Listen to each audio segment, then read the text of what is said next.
What is going on, guys? Perch here, back at you in another video. Today I'm talking about Zach LaVine signing for $80 million or $78 million. CBS Sports says $78 million, and then the Yahoo Sports says $80 million, or it could be the other way around. So basically, the Kings have Zach LaVine. If the Bulls do not decide to do an offer sheet, I can't see them matching and then trading him to the Kings themselves and getting a future pick or asset through that. This is a guy who was traded for Jimmy Butler. I don't know why they do not want him, or they wouldn't want him. Maybe you don't think that contract is what he deserves and you would want him on a smaller contract. But you did also get Chris Dunn and Lauri Markkanen in that trade. Zach LaVine has gone through an ACL injury, which changes players, but whenever he did come back to the Bulls, he was pretty decent. And many people said that he's the future of the Bulls. I think that he's a pretty good player. I don't know if he's the future, but I think that he can be a really good shooting guard. Maybe they don't think that his role for the team is fit for that contract. I think he does fit well with the team in the sense that you have Chris Dunn, a great passer and defender. You have Zach LaVine, who is a very athletic player. Small forward Chandler Hutchinson, which you just recently drafted, which is also a player who I don't know much about, but I'm sure that the Bulls can make him fit in that situation, whatever it is. I know that they have a terrible front office, so we'll have to see what they do with Zach LaVine. I'm sure whatever they do is going to be the wrong decision. At power forward, you have Lauri Markkanen, who beat three-point record for rookies. It was something like beating Damian Lillard and Stephen Curry for most made three-pointers by a rookie.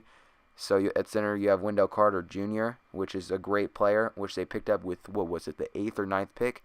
8th pick, I think. They had it before the Knicks. So on your team, you have Marvin Bagley III, who's probably going to play center.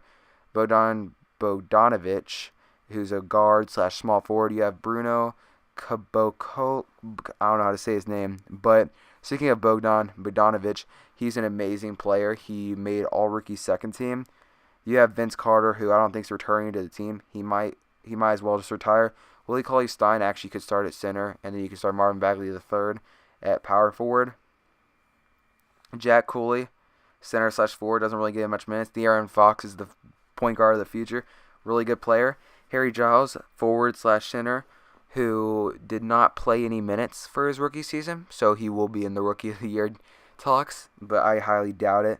You have Buddy Hield, who's a shooting guard, who I think would be one of who the Kings would want to play at small forward if they do end up getting Zach LaVine. Justin Jackson, you recently got as a forward. I think he can come off the bench. Justin Jackson's a great player to get in the second round.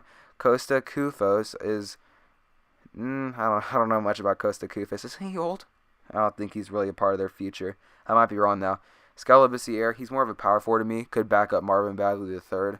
Frank Mason III, backup guard.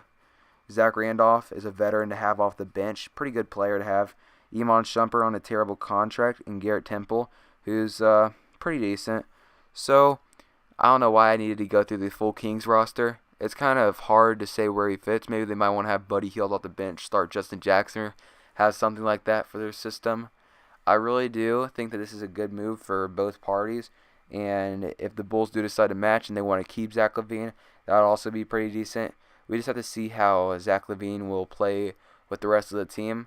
Right now, you have a pretty good starting five. The worst player on the team is easily Chandler Hutchinson, or worst player in the starting lineup. So we'll just have to see. They have 48 hours. I'll keep you guys updated, and peace.